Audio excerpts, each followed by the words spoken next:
तो आज की कहानी जो एक्सप्लेन करने जा रहे हैं उसका नाम है द वाइल्ड। तो गाइज, अगर आपको लगता है कि आपने अपनी ज़िंदगी में बहुत कुछ खो दिया है या फिर आप कुछ हासिल नहीं कर पा रहे हैं तो ये कहानी आपको ज़रूर देखना चाहिए। कहानी शुरू होती है एक 27 साल की लड़की शेरिल से। समय चल रहा है 1994 और जगह है मिनी स्लोवाकिया। शेरिल एक पहाड़ पर बैठी हुई है और वो देखती है कि उसके एक पैर के एक अंगूठे में चोट लग चुकी है। वो अपने जूते को उतारती है और ये देखने के लिए कि चोट किस उंगली में लगी है, पर इसी बीच उसका जूता पहाड़ी से नीचे गिर जाता है। अब ये देखकर शेरिल को बहुत ही गुस्सा आता है और वो गुस्से में अपना दूसरा जूता भी नीचे फेंक देती है। आखिर इस गुस्से के पीछे की वजह क्या है, शेरिल यहाँ इस बीहड़ इलाके में क्या कर रही है, ये जानने के लिए कहानी फ्लैशबैक में जाती है। अब शेरिल वहीं खड़ी है जहाँ से उसने ये सफ़र शुरू किया था। वो अपने हाइकिंग के सामान को लेकर एक होटल पहुंचती है जहां वो रिसेप्शनिस्ट को बताती है कि वो पैसिफिक कोस्टल ट्रैक पे हाइकिंग करने जा रही है। उसके पास कोई भी लाइसेंस नहीं है और ना ही कोई नंबर प्लेट है और उसे इस जगह की खास जानकारी भी नहीं है। तो रिसेप्शनिस्ट कहती है कि तुम अपने किसी रिलेटिव का नाम और नंबर मुझे दे दो। तो शेरिल अपने एक्स हस्बैंड पॉल का नंबर देती है और कहती है कि मुझे कुछ भी हो जाए या अगर मेरी कुछ दिन बाद कोई न्यूज़ ना आए तो मेरे एक्स हस्बैंड को मेरे बारे में बता देना। ये बोल के वो अपने रूम में चली जाती है जहाँ से वो पॉल को कॉल करके इस बारे में बताती है। पॉल उसे सफर के लिए गुड लक कहता है। अब रात बीतने लगती है पर शेरिल को नींद नहीं आती। उसे अपने बचपन के दिन याद आने लगते हैं जो एक बुरे सपने से कम नहीं था, जहाँ उसके डैड उसकी मॉम को मारा करते थे और कुछ दिन बाद उसकी माँ को कैंसर हो गया जिसकी वजह से उनकी मौत हो गई। उनके जाने के बाद उसके डैड ने कभी भी उसे सपोर्ट नहीं किया और इस सदमे की वजह से शेरिल डिप्रेशन में जाने लगी। उसने अलग अलग नशे करना शुरू कर दिया और हर दूसरे इंसान के साथ फिजिकल होने लग गई। वो अपनी ज़िंदगी पूरी तरह से बर्बाद करती जा रही थी। लेकिन तभी उसे पॉल मिलता है जो उसकी ज़िंदगी सुधारने में उसकी मदद करता है, जिससे वो शादी कर लेती है और अब उसे लगने लगता है कि उसकी लाइफ अब सही ट्रैक पर है। लेकिन यहाँ भी बात नहीं बनती है और एक ही साल में वो दोनों अलग हो जाते हैं। लेकिन जब शेरिल को पता चलता है कि वो प्रेग्नेंट हो गई है तो वो पूरी तरह से डर जाती है। उसे ये भी पता नहीं होता कि ये बच्चा किसका है, क्योंकि उसने इतने लोगों के साथ रिलेशन बनाए थे। अब वो कुछ दिनों बाद अपने दोस्त से मिलती है और उसे इस बारे में बताती है। उसकी दोस्त उसे अबॉर्शन करवाने की सलाह देती है क्योंकि अभी वो इस हालत में नहीं है कि बच्चे को संभाल सके और उसे एक एडवाइस देती है कि वो लंबी हाइकिंग पर जाए।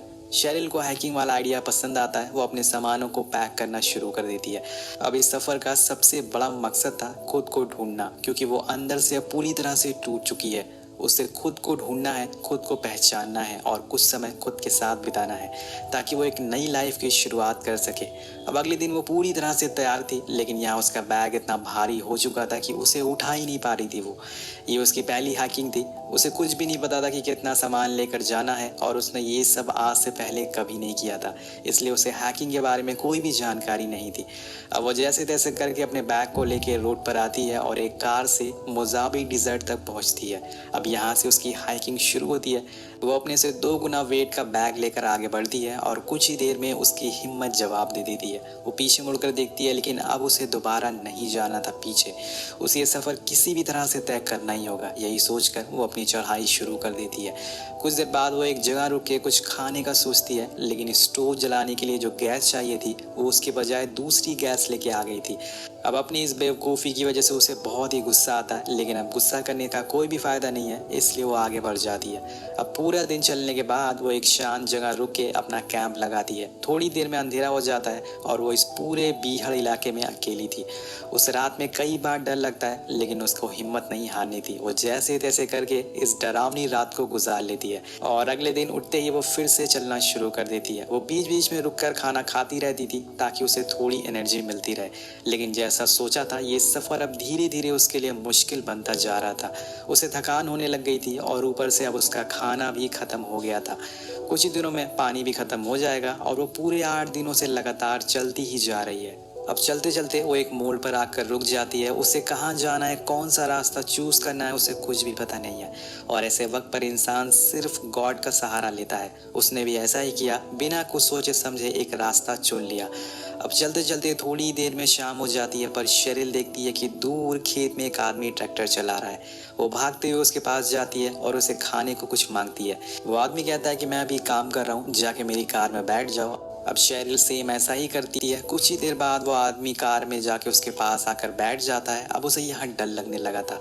वो खुद के मन में कहती है कि मैंने शायद कोई गलती तो नहीं कर दी इस आदमी पे भरोसा करके। अब वो आदमी उसे फ्लर्ट करने लगता है, लेकिन बाद में वो उसे लेके अपने घर जाता है जहाँ उसकी वाइफ उसके लिए खाना बनाती है, गरम गरम खाना।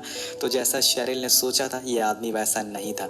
वो यहाँ पेट भर कर खाना खाती है, जिसके बाद एक अच्छा सा शाल लेती है और आराम से सो जाती है। अब अगले दिन वो आदमी उसे नेवाडा के रास्ते छोड़ देता है। अब रास्ते में उन दोनों की काफ़ी बातें होती हैं, जिसमें वो उससे कहता है कि मुझे पता चल गया था कि तुम मुझसे डर गई थी, पर मैं एक अच्छा इंसान हूँ। ये बोलते हुए वो स्माइल करता है और वो उसे ये भी सलाह देता है कि उसे हाइकिंग छोड़ देना चाहिए, क्योंकि वो जानता था कि ये बहुत ही मुश्किल सफ़र होने वाला है। लेकिन शेरिल इसे पूरा करना चाहती है खुद के लिए, ना कि दूसरे के लिए। अब वो उसे छोड़कर वहाँ से चला जाता है और यहाँ एक बार वो फिर हाइकिंग करना शुरू कर देती है। आज 9वां दिन है। वो शाम को अपना खाना बनाती है और ये करते हुए वो ज़ोर ज़ोर से हंसती है। उसके अंदर एक जोश आ गया था।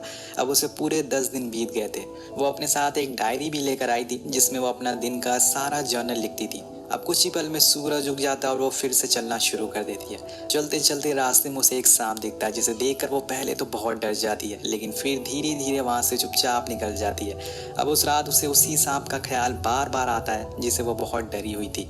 वो अपने कैंप से बाहर आती है और अपने साथ लाई एक विसल बजाती है, जिससे सारे जंगली जानवर जो भी आसपास थे सब भाग जाते हैं। अब इस विसल की तेज आवाज़ से उसे पॉल का उस पर चिल्लाना याद आ जाता है, जो उसे तकलीफ दे रहा था, लेकिन अब वो उन बातों को याद नहीं करना चाहती। वो उसे बहुत आगे बढ़ चुकी है। यहाँ हमें पता चलता है कि शेरिल ने पैदल 800 मील का सफ़र पूरा कर लिया है। अब यहाँ उसे एक हमसफ़र, एक साथी मिलने वाला था। उसे नदी के किनारे एक आदमी नहाते हुए दिखता है। अब जब वो उसके पास जाती है तो वो आदमी उसे उसके नाम से बुलाता है और बताता है कि उसने उसका नाम ट्रेल बुक में देखा था और वो एक लौती लड़की है जो यहाँ हाइकिंग कर रही है। वो शेरिल से कहता है कि मैं तुम्हें कैलिफोर्निया में कैनिबिडॉस में मिलूंगा, तुम वहीं आना। अब यहाँ कहानी दोबारा से पास में चली जाती है, जहाँ हम देखते हैं कि शेरिल अपने दोस्त को अपनी प्रेगनेंसी के बारे में बताती है। उसकी दोस्त उसे बहुत ही सुनाती है, उसे डांटती है, पर उसने शेरिल का बहुत साथ दिया। उसकी सच्ची दोस्त थी वो, और ये वही दोस्त है जिसने उसे हाइकिंग करने की सलाह दी थी। अब शेरिल नेचर की खूबसूरती को देखते हुए, पहाड़ों को प्यार करते हुए पूरे 14 दिन बाद कैनिबिडॉस कैफ़े पहुंच जाती है, जहां वो आदमी भी होता है जो उसे नदी किनारे मिला था। अब वो उसे देख के काफ़ी खुश होता है। उसके साथ वहां और भी ट्रैकर्स मौजूद थे। वो सभी के साथ बातें करके बहुत ही अच्छा फील कर रही थी। अब यहाँ उसे एक बॉक्स मिलता है जो उसकी दोस्त ने उसे भेजा था। अंदर कुछ हाइकिंग की चीज़ें होती हैं और पॉल का एक लेटर होता है, जिसमें लिखा था कि अगर तुम ये लेटर पढ़ रही हो तो तुमने 100 मील का सफ़र तय कर लिया है। वो जाओ वो डिज़र्ट की तरफ। हमारे बीच जो भी हुआ, जितनी भी लड़ाइयाँ हुई, मैं फिर भी तुम पर गर्व करता हूँ। पॉल का लेटर पढ़ने के बाद शेरिल के अंदर एक जोश आ जाता है, एक जुनून आ जाता है, जिससे वो और भी आगे अब जा सकती है। किसी भी हालत तक अपनी मंजिल तक पहुँच कर रहेगी वो। अब इसी जगह शेरिल को एक एड नाम का आदमी मिलता है, जो उसे बैकपैक को हल्का करने में उसकी मदद करता है और साथ साथ में उसे सैंडल भी देता है, क्योंकि उसके जूते पूरी तरह से फट चुके थे, जिससे शेरिल के पैरों में छाले पड़ गए थे। अब शेरिल यही अपनी दोस्त को वहीं से कॉल करके और नेक्स्ट स्टॉप पर उसके लिए एक जूते भेजने के लिए कहती है। अब फिलहाल उसे इन्हीं सैंडल्स में ट्रैक करना होगा। फिलहाल दोस्तों इसी टाइम उसे अपनी माँ की याद आ जाती है, जब वो उनके साथ हॉस्पिटल गई थी, जहाँ उसे पता चला था कि उन्हें कैंसर हो गया है।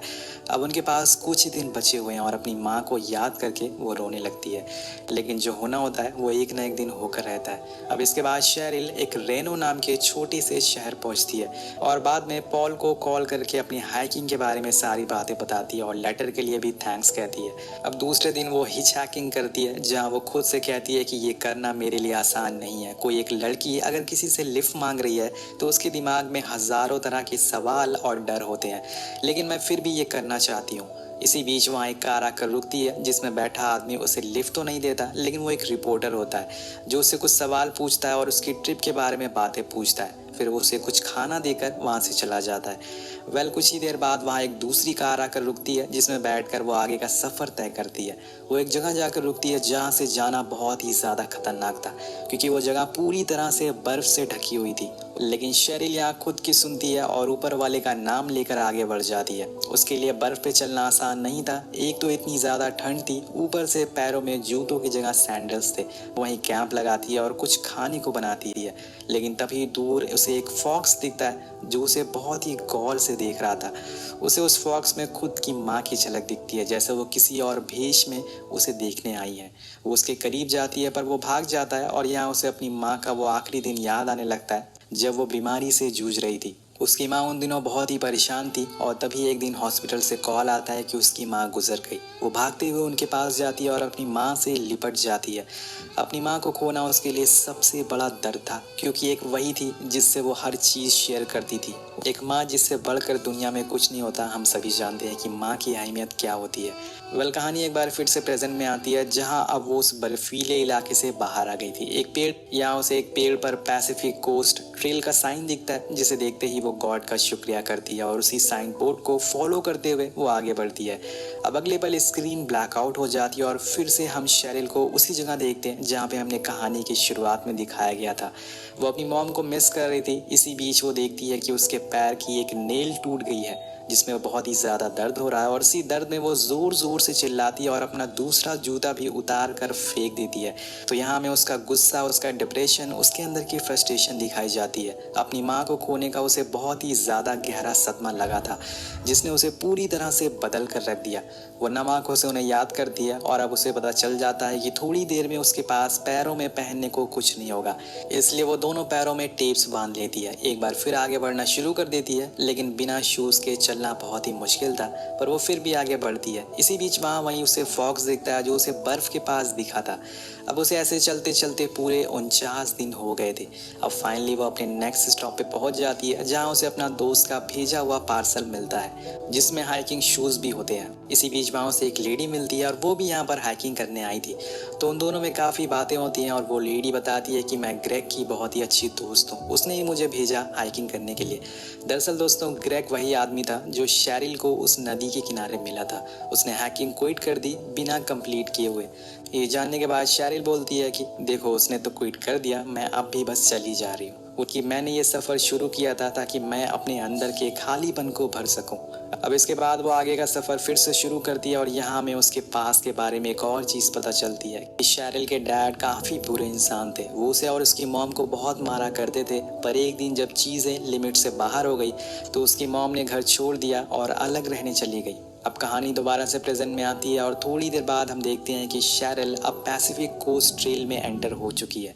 वो वहाँ के बोर्ड पर अपना नाम लिखती है और अपनी पहचान छोड़ देती है। अब ये उसके सफ़र का आखिरी पड़ाव था। थोड़ी दूर जाने पे उसे प्यास लगती है और वो अपना पूरा पानी पी लेती है बिना सोचे कि आगे क्या होगा। अब आगे चलने पे उसकी हालत ख़राब होने लगती है। प्यास की वजह से उसके अंदर कमज़ोरी दिखना शुरू हो गई थी। अब शेरिल यहाँ अपने उन दिनों को याद करती है, कैसे उसने अपनी ज़िंदगी के इतने अच्छे दिन कुछ बुरी आदतों में बिता दिए।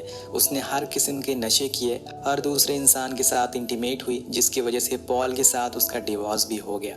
पॉल के साथ ना होने की वजह वो खुद है और ये सारी बातें सोचकर वो खुद को बुरा भला कहना शुरू कर देती है। आखिर उसने ये सब क्यों किया?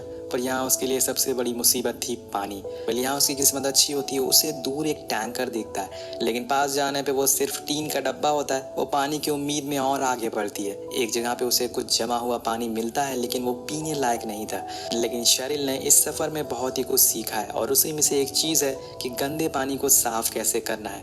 वो उस पानी को बॉटल में भर लेती है और उसमें आयोडीन की गोलियां डाल देती है, जिससे वो पीने लायक हो गया था। इसी बीच वहाँ दो शिकारी आते हैं जो उसे पानी मांगते हैं, पर शेरिल कहती है कि ये साफ़ नहीं है। इसके बाद वो दोनों उसे बुरा भला कहते हैं, उसके बारे में गलत बातें बोलते हैं। शेरिल को उनकी बातें अच्छी नहीं लगती, इसलिए वो चली जाती है। लेकिन थोड़ी दूर जाने पे वो पेड़ के पीछे छुप कर उन दोनों को देख रही थी। अब अगली सुबह जब वो सोकर उठती है तो एक शिकारी फिर से उसके पास आता है और शेरिल यहाँ काफ़ी डर जाती है। लेकिन उस शिकारी का दोस्त उसे बुलाकर यहाँ से ले जाता है। अब यहाँ हमें पता चलता है कि सफ़र में आपको हर तरह के लोग मिलते हैं, अच्छे भी और बुरे भी, जैसा कि शेरिल के साथ हुआ। कहानी आगे बढ़ती है और अब उसे पैदल चलते हुए पूरे 62 दिन हो चुके थे।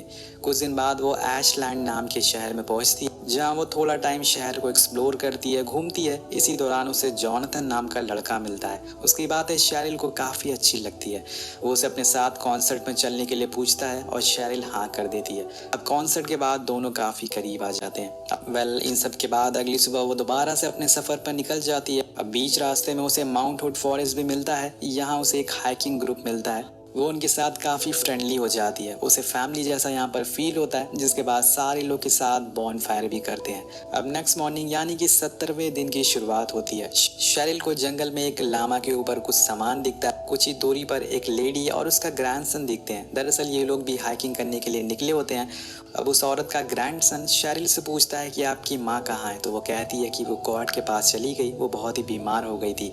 तो बच्चा उसके लिए गाना गाता है उसकी माँ की याद में, और इस गाने को सुनकर शेरिल अपनी माँ की यादों में खो जाती है। वो उस लड़के को थैंक यू करती है। उसे जाने के बाद शेरिल कुछ देर वहीं खड़ी रहती है।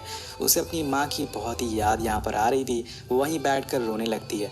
अब रात में हम देखते हैं कि शेरिल अपने बिताए कुछ दिनों को अपने डायरी में बयां करती है।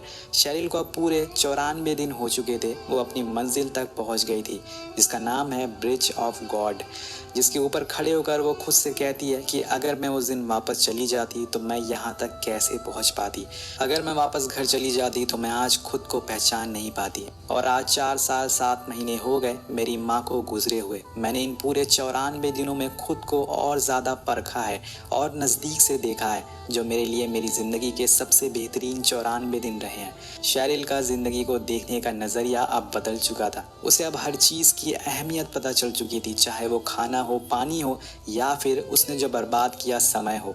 उसने अपना ये पूरा एक्सपीरियंस अपनी डायरी में उतार दिया। आगे जाकर उसे अपने बेटे का नाम कार्वर रखा और अपनी बेटी का नाम बॉबी रखा, जो कि उसकी मॉम का नाम था। आगे जाकर उसकी डायरी पब्लिश होती है, जिसे बहुत सारे लोग खरीदते हैं।